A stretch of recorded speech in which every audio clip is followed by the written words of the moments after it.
everyone, welcome back to our latest tip and hint today. And the tip that we're going to give is to measure your progress. Now, if you follow a lot of what we do, we talk a lot about having a vision, having a strategy.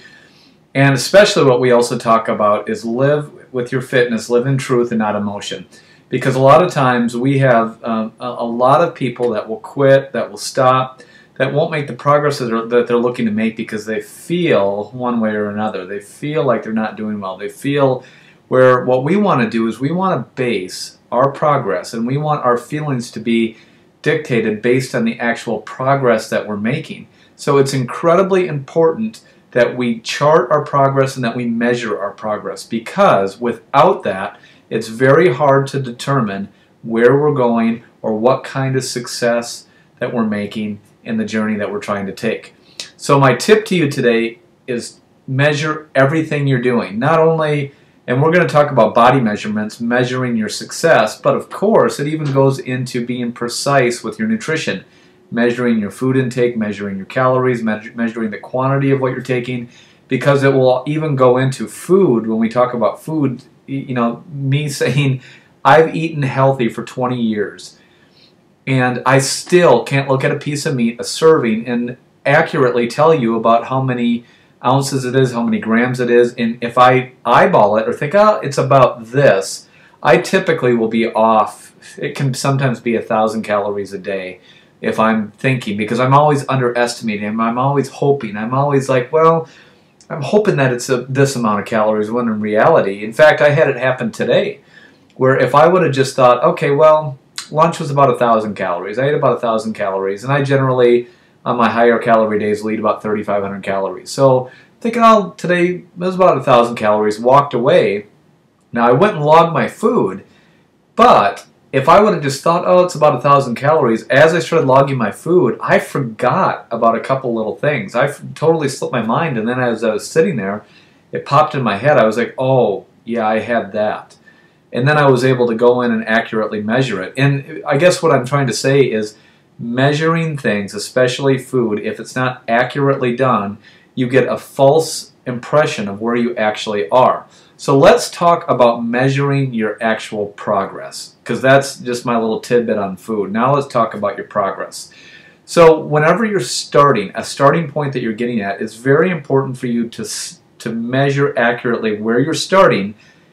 Then what that allows you to do is set reasonable goals on where you want to get to within a certain time frame. It's also important because if you have, let's say, this goal of here, and these are my starting parameters, and these are my ending parameters, let's say 3 months from now, then you can also break that down into shorter parameters like 1 month or 4 week parameters, or even 1 week parameters, saying week by week by week, I should be here and here and here and here.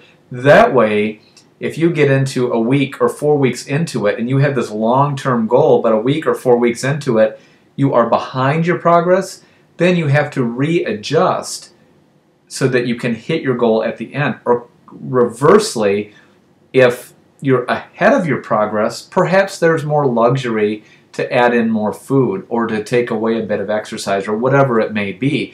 But if you're just at a starting point, you're like, okay, well, I hope I lose 20 pounds. There's no immediacy there. There's no urgency there. There's no way to track your progress short and long term.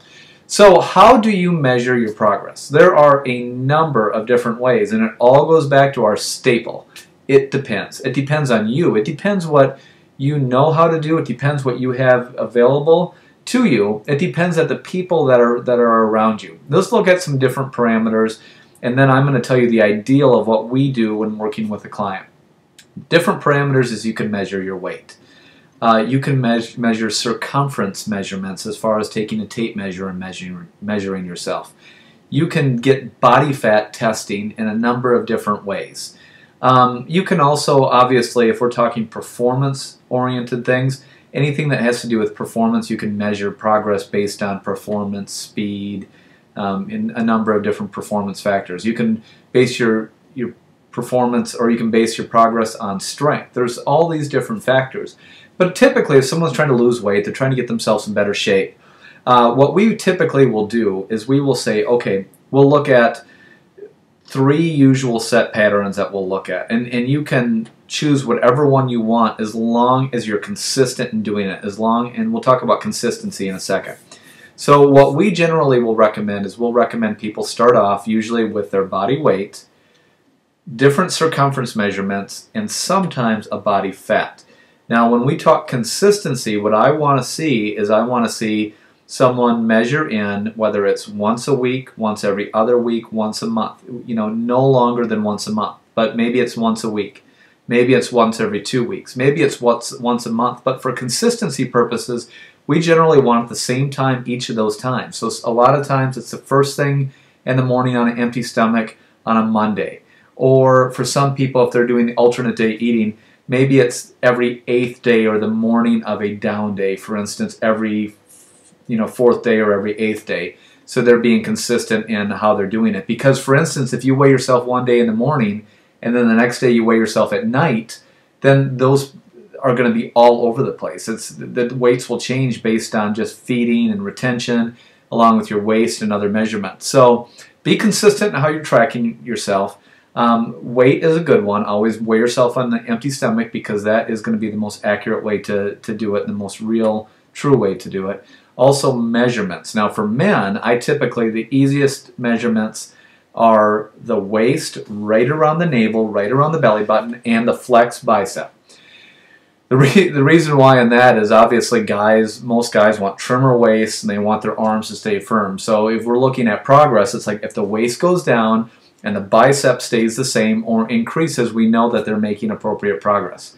For a female, most females are from the waist down is where they're looking to make the majority of their, where their concentration generally is. For most females, it'll be right around the navel. I'll have them measure their waist, have them measure their hips right around the largest part of their hips, and then in the mid-thigh.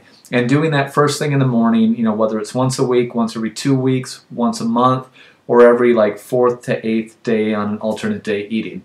And then also, this isn't, so almost everyone can measure their weight and their measurements. Then, the final thing is body fat.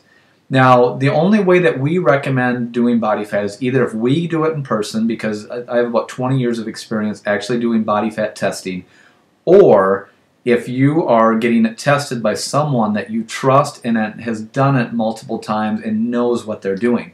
There's many different ways to do body fat testing. The two ways that I just don't recommend are the handheld devices and the scales. And the reason why is if we want to put pure mathematics into it, if you are grabbing a handle, if you are stepping on a scale, and there's a variance, plus or minus 1 to 2% body fat that could change daily, there's no way that can be accurate, because if you think about it, put the mathematics to it.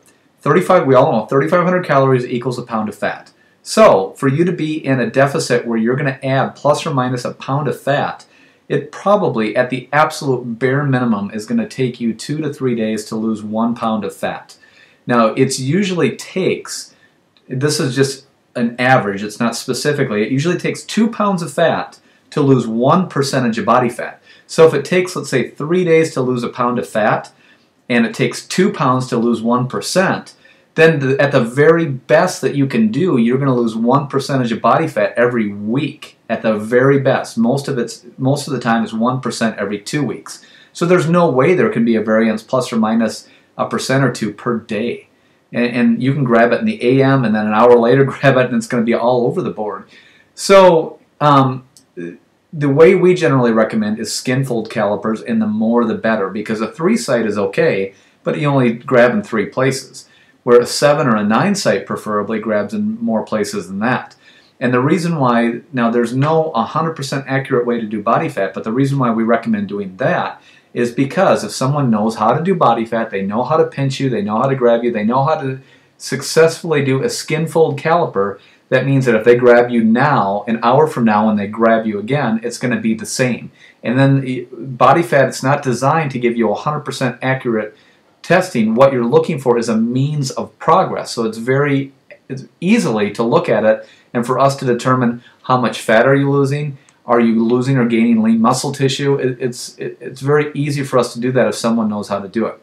But if you don't know how to do it, or if you don't have someone that knows how to do it, then all you have to do is do weight and measurements. Or what I have some people do is, like for men, I'll a lot of times have them grab a skin fold caliper and just measure the skin fold in their ab region. So they're maybe doing measurements and weight and skin fold in their ab. Or sometimes with ladies, I'll have them do it like in their quads or in the back of their arms, some of their trouble areas, and just send me the skin fold, because a lot of times if people have an idea of where their body fat should be and all of a sudden they get a number that they don't agree with, it can mess with their head considerably.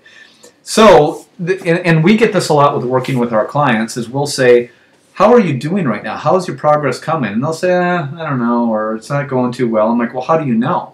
Well, I just don't feel it's going that well. I'm like, how do you know? How do you know? And I hope that makes sense on why we want to measure your progress. Because if you know you're starting here, you know you're ending here, and the most important thing is consistency.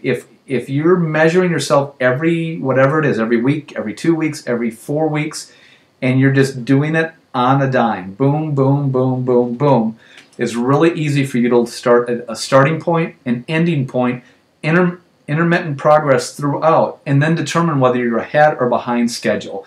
That's our tip today. Measure your progress. Your success will be much better. You'll have much less anxiety and stress over it, and it's the best way to accurately predict where you're going in your fitness future. Have a great day. When you feel that something's wrong, I'll shelter you and keep you warm. I'll never let you walk alone.